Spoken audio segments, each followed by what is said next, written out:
अखिल मसोबा उत्सव मंडई ट्रस्ट पुणेच्या वतीने आयोजित जम्बो छत्री मोफत वितरण सोहळा या सोहळ्यासाठी उपस्थित दगडूशेठ हलवाई ट्रस्टचे नवनिर्वाचित अध्यक्ष श्रीयुत माणिकराव जाधव सर या माणिकराव चव्हाण जाधव आणि चव्हाणचे एकत्रित झालं सॉरी माणिकराव चव्हाण सर या कार्यक्रमात अंगीकृत आघाडी आणि संघटनांचे मान्यवर पदाधिकारी तसेच या मंडई कमिटी महोत्सवाचे आणि अखिल मसोबा उत्सव मंडई ट्रस्टचे सर्व सन्माननीय पदाधिकारी, डिजिटल प्रिंट माध्यमांचे सर्व मान्यवर प्रतिनिधी, खास इथे उपस्थित असलेले जळगावहून आलेले आमचे जिल्हा प्रमुख हर्षल मानेजी, जिल्हा संघटिका स्वाती ढमालेजी, या कार्यक्रमाच्या निमित्ताने आमच्या मातोश्रीही उपस्थित आहेत, हा योग आहे.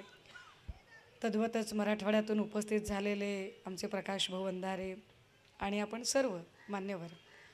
खरं म्हणजे पहिल्यांदा दोन्ही हात तिसरं मस्तक जोडून क्षमा मागते की माझ्यामुळे आपल्या सगळ्यांना फार वाट बघायला लागली. पण आधीचे दोन कार्यक्रम आणि नंतर इकडे येता येता ट्रॅफिकमध्ये उशीर झाला, परंतु अत्यंत चांगला उपक्रम.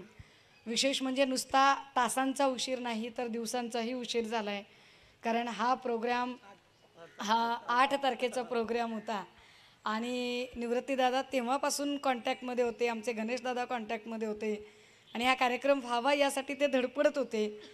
परंतु माझ्याकडून वेळ शक्य होत नव्हता आणि तो वेळ आजचा मी दिला आणि मीच उशीर केला. त्यामुळे मला स्वतःला वाईट वाटत आहे, कारण मी फार वेळ पाळणारं लेकरू आहे.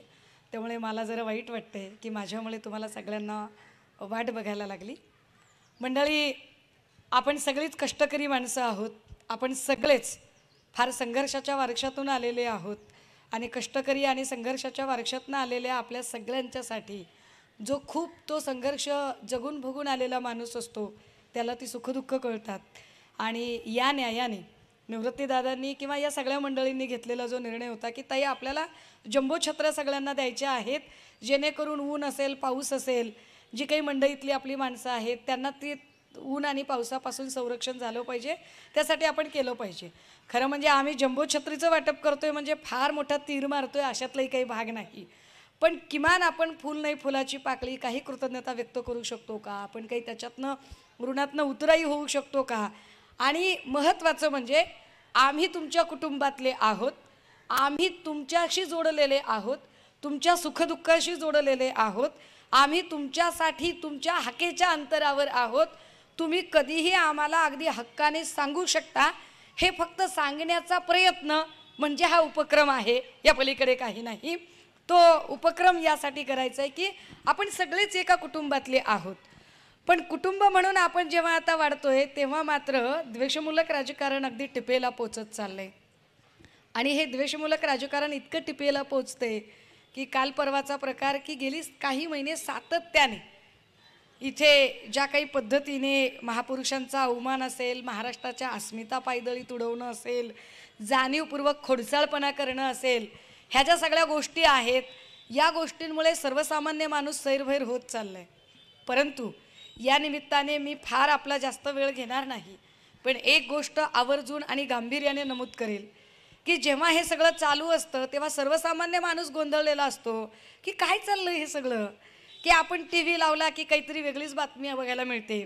आपण टी व्ही लावला की याने मारला टोलला, त्याने मारला प्रतिटोला, याने दिला खोचक सल्ला, त्याने मारला टोमणा, याने केला वार, त्याने केला प्रतिवार, किंवा याने केला अवमान, त्याने केले महापुरुषांबद्दल अवमानकारक उद्गार, असं काहीतरी आपण ऐकत असतं. हे सगळं ठरवून चाललंय आणि हे ठरवून यासाठी चाललंय की सर्वसामान्य लोकांचे जगण्या मरण्याचे जे प्रश्न आहेत त्या प्रश्नांकडनं लक्ष हटलं पाहिजे. जी वाढती महागाई आहे, जी महागाई 400 रुपयाचा, एक काळ होता की 100 रुपयामध्ये 8 दिवसाचा भाजीपाला यायचा. आता 100 रुपये हे 1 दिवसाच्या भाजीपाल्याला पुरत नाहीत. मग आपल्याला भाजीवाल्याला दादा काका म्हणून रिक्वेस्ट करावी लागते, दे की दादा आता एवढं घेतलंय तर एक कोथिंबीर द्यायला काय होतंय तुझं, कारण 100 रुपयात होत नाही आहे ते सगळं. हा जो महागाईचा जो दर वाढत चाललाय, हा महागाईचा वाढता दर सर्वसामान्य माणसांना अत्यंत त्रस्त करून सोडणारा आहे. आणि आपली अडचण काय आहे माया हो, की सगळी मंडईत काम करणारी आमचे सगळे हे तो व्यस्त राहतो आणि त्याला बाहेरच्या प्रश्नांचा विसर पडतो, कारण ठरवून पुन्हा केलेलं असतं की पर डे 1.5 GB डाटा हा त्याला बाहेरच्या घटनांचा विसर पाडण्यासाठीच दिलेला असतो. तो पर डे 1.5 GB जो डाटा आहे तो डाटा तो घेतो आणि विसरून जातो कि खाने के लिए आटा तो नहीं है, अभी आटा नहीं है और सर्फिंग के लिए डाटा है, क्या करेगा बेचारा। और कभी उसने आटे के बारे में सवाल पूछा तो बजाय उसके जवाब देने के उसको उलझाया जाता है अलग अलग सवालों में और हम उलझ जाते हैं। या निमित्ताने माझ्याकडे मुद्दे असले तरी मी तुर्तास एवढंच सांगेल की आपल्या जगण्या मरण्याच्या प्रश्नांवरून आपण न हलता न ढळता प्रश्न विचारत राहूया, कारण बाकी सगळ्या राजकारणापेक्षा महत्त्वाचं काय आहे तर अत्यंत टिपेला पोचलेला महागाईचा दर, बेरोजगारीने त्रस्त झालेली जनता आणि या सगळ्यांमध्ये गुन्हेगारीकरणाकडे वाळत जाणारा तरुणाईचा कल. कारण राज्यकर्त्यांना सुद्धा रॉ मटेरियल, जर सगळ्याच पोरांना नोकऱ्या लागल्या धंदे लागले तर त्यांच्या रॉ मटेरियलला कोण जाईल, त्यामुळे ते रॉ मटेरियल करू इच्छितात.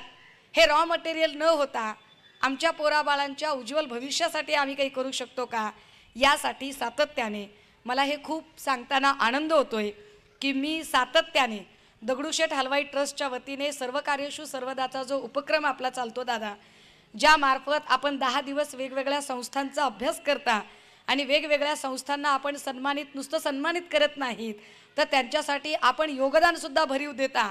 हे योगदान इतकं महत्त्वाचं असतं. हे माझ्यासाठी का महत्त्वाचं आहे, कारण दगडूशेठ हलवाई ट्रस्टच्या वतीने मागच्या वर्षीच्या सर्व कार्यशु सर्वदामध्ये बीड जिल्ह्यातल्या इन्फंट या संस्थेला जे योगदान मिळालं त्यामुळे 35 लाखाची पाईपलाईनची योजना अत्यंत माळरान भागावर येऊ शकली. याचं सर्वश्री श्रेय हे दगडूशेठ हलवाई ट्रस्टला जातं. ही फार मोठी गोष्ट आहे. त्यामुळे सामाजिक बांधिलकी जपणारी आपण सगळी माणसं आहात. त्यामुळे या सगळ्या बांधिलकीमध्ये समाजाचे प्रश्न ऐरणीवर येत सातत्याने जर इथे वारंवार अखिल म्हसोबा उत्सव मंडई ट्रस्ट असेल किंवा दगडूशेठ हलवाई ट्रस्ट असेल, हे ट्रस्ट असे उपक्रम करत असेल आणि या उपक्रमाचा भाग म्हणून माझ्यासारख्याला जर संधी मिळत असेल तर ही मोठी उपलब्धी आहे माझ्यासाठी. सरते शेवटी देखणे ते हात ज्यांना निर्मितीचे डोहळे, की हात किती देखणे आहेत हे त्यावर ठरतं. ज्या योगे त्यातनं निर्मिती काय होते ही महत्त्वाची असते. जर ते हात म्हणजे आपण वारंवार म्हणतोय की प्रार्थना करणाऱ्या हातांपेक्षा मदत करणारे हात हे जास्त महत्त्वाचे असतात. आमच्याकडून उत्तरोत्तर आम्हाला जितकी शक्य आहे तितकी ही मदत घडत राहो. आणि आम्हाला अभिमान आहे की निवृत्ती जाधवांच्या सारखे, राहुल सूर्यवंशींच्या सारखे ही सगळी माणसं जी अत्यंत सामाजिक बांधिलकीच्या भावनेने सतत कार्यरत आहेत, यांचं कौतुक करावं तेवढं कमी. ही सगळी माणसं आहेत म्हणून सर्वसामान्य माणसांशी संवाद करण्याचा एक धागा टिकून आहे. आपल्या सगळ्यांच्या पुनश्च एकदा ऋणात राहते, थांबते, रजा घेते. जय हिंद, जय महाराष्ट्र. धन्यवाद ताई.